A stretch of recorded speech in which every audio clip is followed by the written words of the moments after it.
The year is 1861. The place is Georgia, in the southern part of the United States. This is a land of large farms called plantations. The people who own these plantations are wealthy. Their wealth comes from a white plant called cotton. Their world appears beautiful, with big white houses, green fields, and elegant parties.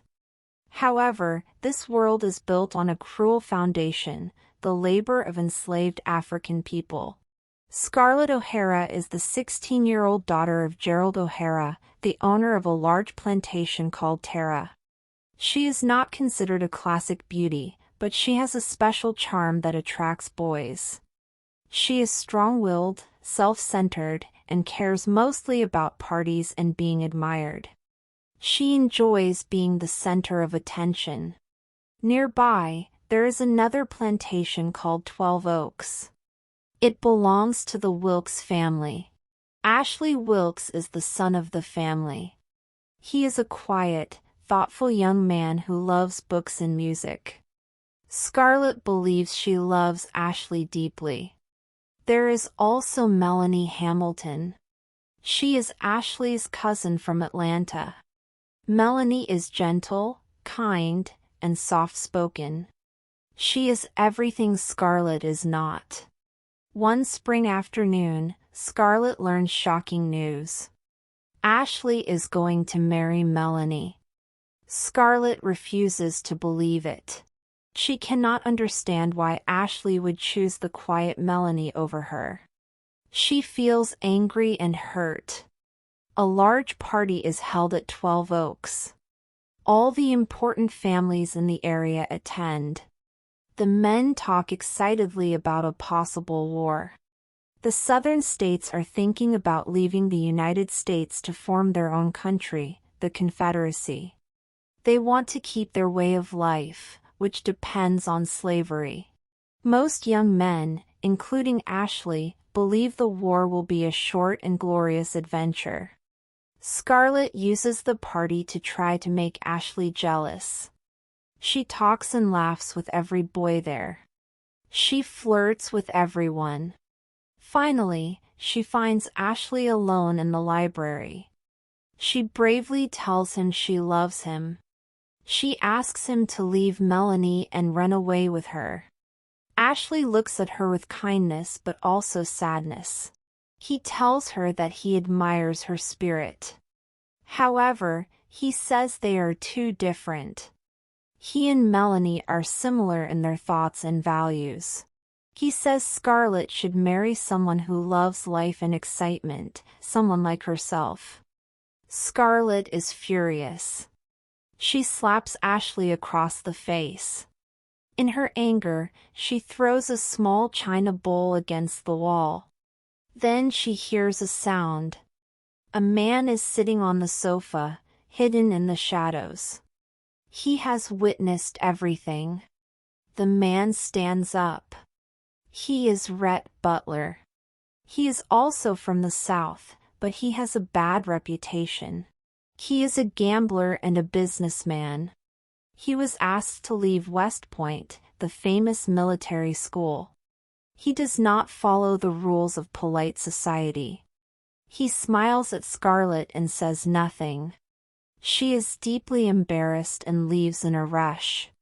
That evening, the war begins. The young men rush to join the army.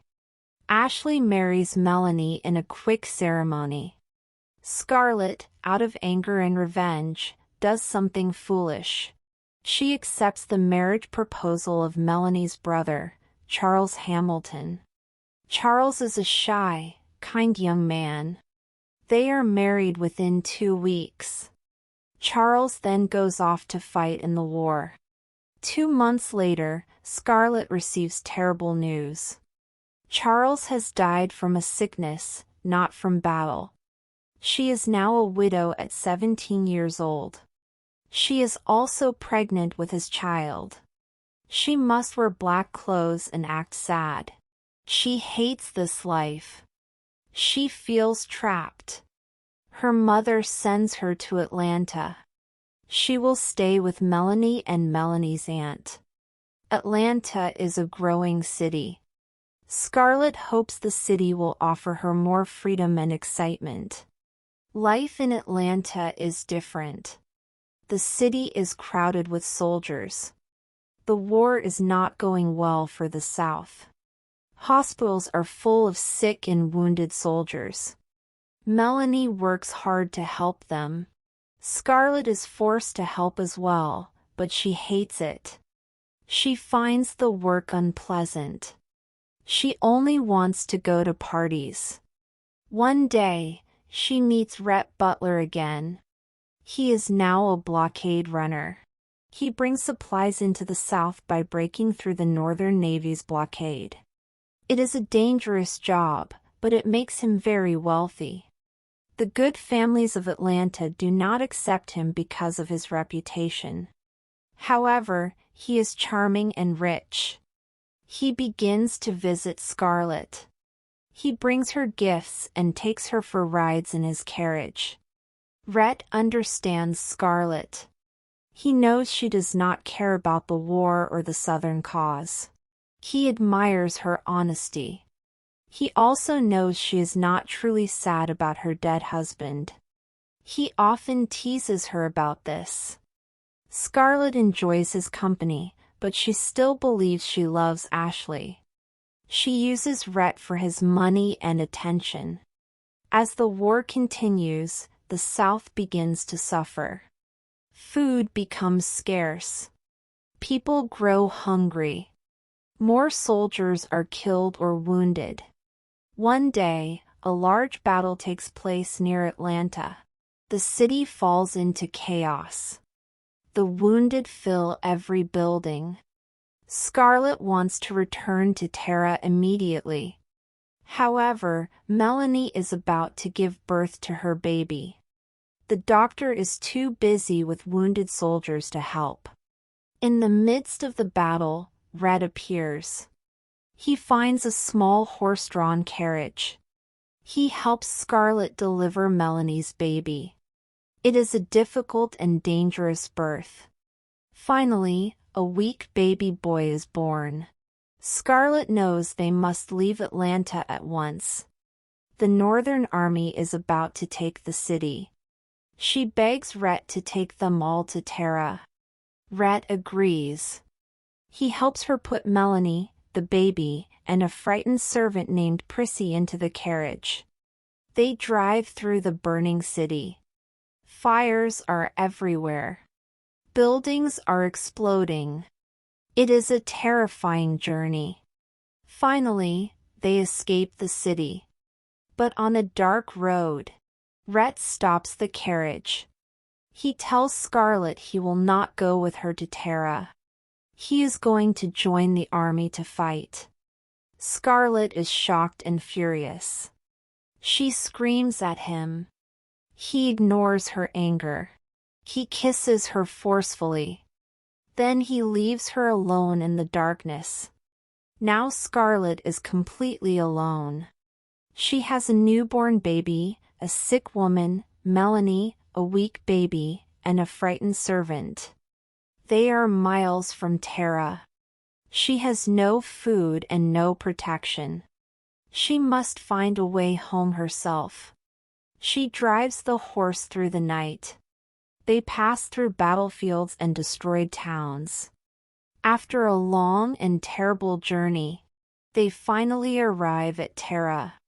Scarlett is so exhausted she can barely stand.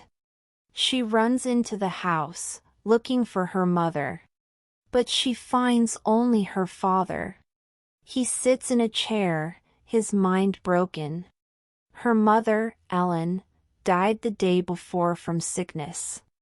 The Northern Army has destroyed the plantation. The crops are burned. The animals are gone. There is no food. Scarlett looks at the red earth of Tara.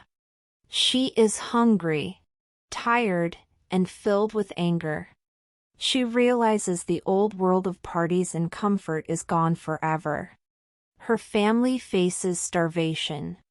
At that moment, She makes a promise to herself.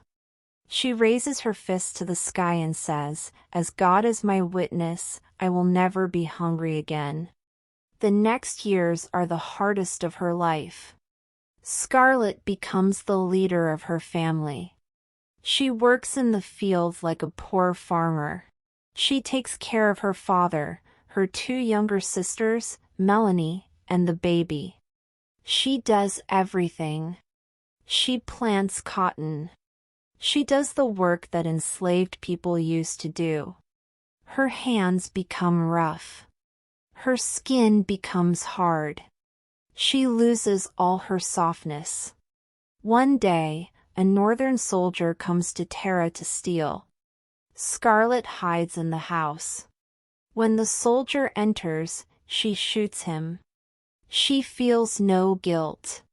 She only feels the need to protect what is hers. Times remain difficult. High taxes are placed on Tara. Scarlett needs money to pay them. She learns that her sister Sue Ellen is engaged to a rich man named Frank Kennedy. Sue Ellen plans to use his money to fix Tara. Scarlett decides she cannot wait. She lies to Frank. She tells him Sue Ellen is going to marry someone else.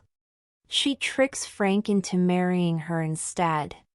Scarlett uses Frank's money to pay the taxes and save Tara. She then moves back to Atlanta. She does something shocking for a woman in that society. She buys a business. She purchases a sawmill. Women are not supposed to run businesses. They are expected to stay at home. Scarlett does not care about society's rules. She works hard and becomes successful. She uses prisoners to work in her mill to save money. People begin to see her as cold and unfeeling.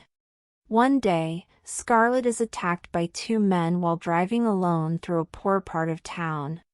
Frank and Ashley, along with other men, go to protect her. A fight breaks out. In the fight, Frank is killed. Ashley is wounded. Scarlett becomes a widow for the second time. After Frank's death, Rhett Butler returns to Atlanta. He is richer than ever. He sees that Scarlett is now free.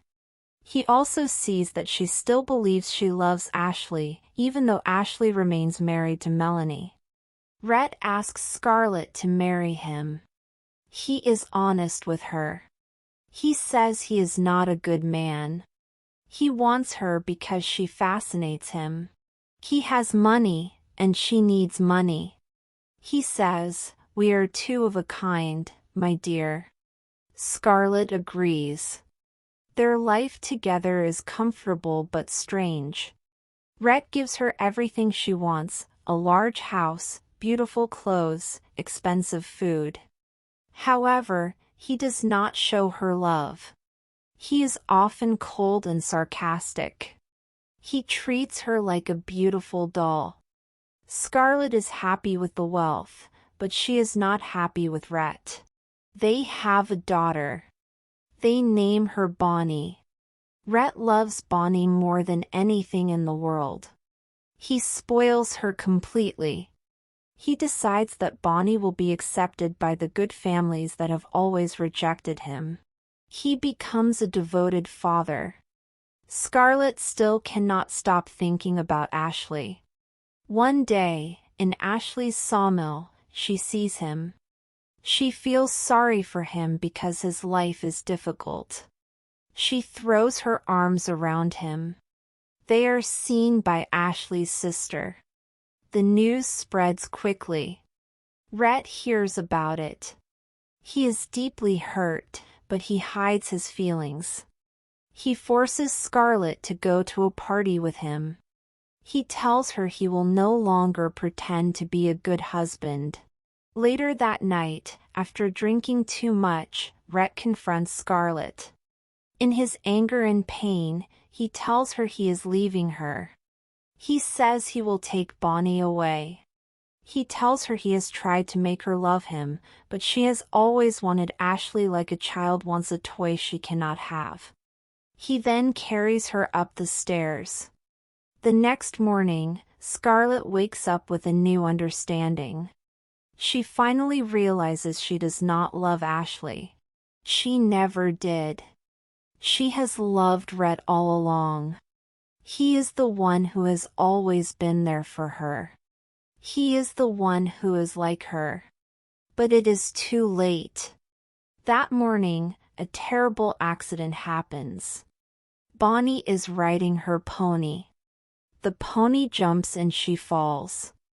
Bonnie is killed. Rhett is destroyed. He locks himself in the house and refuses to see anyone. Soon after, Melanie becomes very ill. She dies. Before her death, she asks Scarlett to take care of Ashley. Scarlett promises. When Ashley comes to see Melanie's body, he holds Scarlett. He says he is lost without Melanie. Scarlett now sees Ashley clearly for the first time. He is weak. He is a dreamer. He is not strong like Rhett. Scarlett runs home to tell Rhett she finally loves him. She finds him packing his bags. She tells him she loves him. She admits she has been a fool. Rhett looks at her. His face shows deep tiredness. He asks her where her precious Ashley is now. He tells her that he once loved her, but he no longer does. He says the famous words, "My dear, I don't give a damn." He walks out the front door into the thick morning fog. Scarlett is left standing at the bottom of the stairs. She is stunned. She has lost everything, her daughter, her friend Melanie, and now Rhett. But Scarlett O'Hara does not give up. She thinks of Tara. Tara is her home, her land. It is the one thing that has always remained. It has never let her down. As she stands alone in the fog, she remembers the red earth. She decides she will go back to Tara. She will find a way to get Rhett back. She says to herself her famous words, "After all, tomorrow is another day." The story ends with Scarlett standing in the fog, her chin raised, ready to face the future. She has lost the love of her life, but she has not lost her fighting spirit. For Scarlett O'Hara, the struggle to survive will always continue.